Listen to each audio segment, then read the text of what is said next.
Hello viewers, welcome back to our channel. இன்னைக்கு நம்ம இந்த வீடியோவில் எந்த கோர்ஸ் பற்றி பார்க்க போறோம்னா பிஇ கெமிக்கல் இன்ஜினியரிங் இந்த கோர்ஸ் பற்றி தாங்க பார்க்க போகிறோம். இந்த கோர்ஸ் பற்றி பார்க்கறதுக்கு முன்னாடி நீங்கள் நம்ம சேனலை ஃபஸ்ட் டைம் பார்க்குற மாதிரி இருந்தால் மறக்காமல் சப்ஸ்கிரைப் பண்ணிக்கங்க, மறக்காமல் பெல் ஐக்கானையும் ப்ரெஸ் பண்ணிக்கங்க. அப்போ தான் எஜுகேஷன் ஓரியன்டாகவும் கோர்ஸ் ஓரியன்டாகவும் காலேஜ் ஓரியன்டாகவும் நாங்கள் போகிற ஒவ்வொரு வீடியோவும் உங்களுக்கு நோட்டிஃபிகேஷனில் காட்டுக்கும், உங்களுக்கும் உங்களோட ஃப்ரெண்ட்ஸுக்கும் யூஸ்ஃபுல்லாகவும் இருக்கும். வாங்க வீடியோக்குள்ளே போகலாம். அதாவது இன்னைக்கு நம்ம இந்த வீடியோவில் பார்க்க போகிற கோர்ஸ் பார்த்தீங்கன்னா பிஇ கெமிக்கல் இன்ஜினியரிங் சொல்லுவாங்க. இது வந்து தமிழில் இளங்கலை ரசாயன பொறியியல்னு சொல்லுவாங்க. இந்த இளங்கலை ரசாயன பொறியியல் வந்து பார்த்தீங்கன்னா நம்ம 4 ஆண்டுகள் படிக்கிற மாதிரி இருக்கும். அதாவது 8 செமஸ்டரா படிச்சிருப்பாங்க.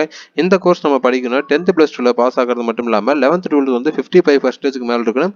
கண்டிப்பா நம்ம 12th and 11th பார்த்தீங்கன்னா இயற்பியல், கணிதம், வேதியியல் வந்து கண்டிப்பா ஒரு பாடமா எடுத்து படிச்சிருக்கணும். இந்த கோர்ஸ் படிக்கிறதுக்கான தமிழகத்துல எவ்வளவு கட்டணம் ஆகும்னு பார்த்தீங்கன்னா சராசரியா 50,000 இருந்து 2.5 லட்சம் வரையுமே இருக்கு. அது எந்த மாதிரியான நம்ம கல்லூரிகளில் சேர்ந்து படிக்கிறோம் அப்படிங்கிறத பொறுத்து இருக்கு. இந்த ரசாயன பொறியியல்னு சொல்லப்படுற இந்த கெமிக்கல் இன்ஜினியரிங் நம்ம முடிச்சோம் அப்படின்னா வேலை வாய்ப்புகள் பார்த்தீங்கன்னா பரந்த வேலை வாய்ப்புகள் உள்ளதுன்னு சொல்லலாம். பயோடெக்னாலஜி, அப்புறம் ஏரோஸ்பேஸ், அப்புறம் மருந்துகள், அப்புறம் ரசாயன ஆலைகள், அப்புறம் காகிதம், அப்புறம் அது மட்டும் இல்லாமல் ஜவுளி உற்பத்தி தொழில்கள் அப்படின்னு சொல்லிட்டு நிறைய தொழிற்சாலைகளை பார்த்தீங்கன்னா நிறைய தொழில்துறையில் பார்த்தீங்கன்னா நம்ம இந்த ரசாயனங்கள் அப்படிங்கிறது பயன்படுத்தப்படுது. அதாவது பிஇ கெமிக்கல் இன்ஜினியரிங் படிச்சவங்க பார்த்தீங்கன்னா ரசாயன உற்பத்தி, அதுக்கப்புறம் அதோட பயன்பாட்டில் என்னென்ன விதமான சிக்கல்கள் இருக்கு அப்படின்னு சொல்லிட்டு அந்த சிக்கல்களை தீர்க்கறதுக்கு நம்ம எந்த மாதிரியான விஷயங்களை நம்ம முன்னெடுக்கணும் அப்படிங்கிறத பற்றி படிப்பாங்க.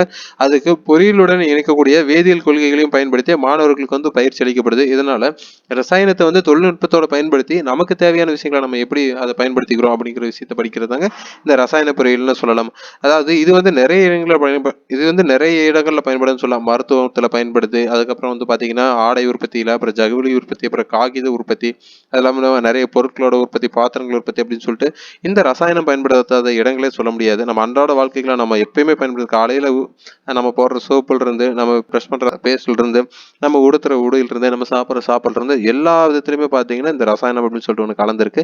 இந்த ரசாயனத்தை வந்து நம்ம அன்றாட வாழ்க்கையில பயன்படுத்தக்கூடிய பொருட்கள் கூட இன்னும் தொழில்நுட்பத்தை பயன்படுத்தி அதை அட்வான்ஸ் எப்படி கொண்டு வரலாம் அப்படிங்கிறத பற்றியெல்லாம் இந்த கோர்ஸ் நம்ம நிறைய படிக்கிற மாதிரி இருக்கும். அதாவது பயோடெக்னாலஜி மற்றும் டெக்ஸ்டைல் இன்ஜினியரிங் இந்த மாதிரி நிறைய பாடங்கள் இருக்கு பார்த்தீங்களா.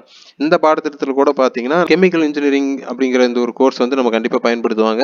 இந்த கெமிக்கல்ஸ் பார்த்தீங்கன்னா எல்லா விதமான தொழில்துறை, அதாவது போக்குவரத்தாக இருக்கட்டும், மருந்து இருக்கட்டும், அப்படிலாம் ஒரு ஃபுட்டு தயாரிக்கிற ஒரு உணவு தொழில்நுட்ப தொழிற்சாலை இருக்கட்டும், அப்புறம் அது மட்டும் இல்லாமல் ஒரு விவசாயத்துக்கு தேவையான உரங்கள் தயாரிக்கும் தொழிற்சாலைகளாக இருக்கட்டும், அது மட்டும் இல்லாமல் அப்புறம் பெயிண்ட் தொழிற்சாலை, இந்த மாதிரி எந்த விதமான ரப்பர் தொழிற்சாலை அப்படின்னு சொல்லிட்டு எல்லா விதமான தொழிற்சாலைகளும் இந்த கெமிக்கலோட ஒரு பயன்பாடு இன்றியமையாதுன்னு சொல்லலாம். அந்த அளவுக்கு இந்த கெமிக்கல் வந்து பார்த்தீங்கன்னா எல்லா பொருட்களும் இருக்கு. ஸோ இந்த விதமான கெமிக்கலில் வந்து நம்ம தொழில்நுட்பத்தை பயன்படுத்தி அந்த பொருட்களை வந்து இன்னும் அது அட்வான்ஸாக நம்ம எப்படி கொண்டு வர வைக்கணும், அந்த பொருட்களோட ஒரு உழைக்கும் திறன் நம்ம எப்படி அதிகப்படுத்தணும், அதில் கலரிங் எப்படி கொடுக்கணும், உணவு கெட்டு போகாமல் இருக்கிறதுக்கு வேதியில தான் ரொம்ப அதிகமாக பயன்படுத்துவாங்க.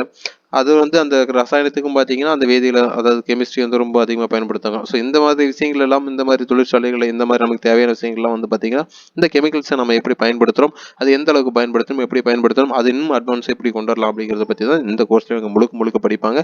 இந்த கோர்ஸ் படிக்கிறது மூலமா பார்த்தீங்கன்னா தனியார் துறைகளில் நிறைய வேலைவாய்ப்பு இருக்குது, அரசு சார்ந்த துறைகளிலும் நிறைய வேலைவாய்ப்புகள் இருக்குது. இந்த கோர்ஸ் வந்து தமிழகத்தின் தலை சிறந்த கல்லூரிகள் உங்களுக்கு அட்மிஷன்ஸ் வேணும் அப்படின்னா கண்டிப்பாக ஸ்க்ரீனில் தெரியுற நம்பருக்கு கால் பண்ணுங்கள். நாங்கள் உங்களுக்கு அட்மிஷன்ஸ் பண்ணி கொடுக்குறோம் லோ ஃபீஸில் வித் ஸ்காலர்ஷிப்போட. இதை பற்றின மேலும் டீட்டெயில்ஸ் உங்களுக்கு தெரியும்னா கீழே டிஸ்கிரிப்ஷனில் வாட்ஸ்அப் கம்யூனிட்டி குரூப் லிங்க் கொடுத்துருக்கோம். அதையும் கிளிக் பண்ணி ஜாயின் பண்ணிக்கங்க. தேங்க்யூ ஃபார் வாட்சிங் கைஸ்.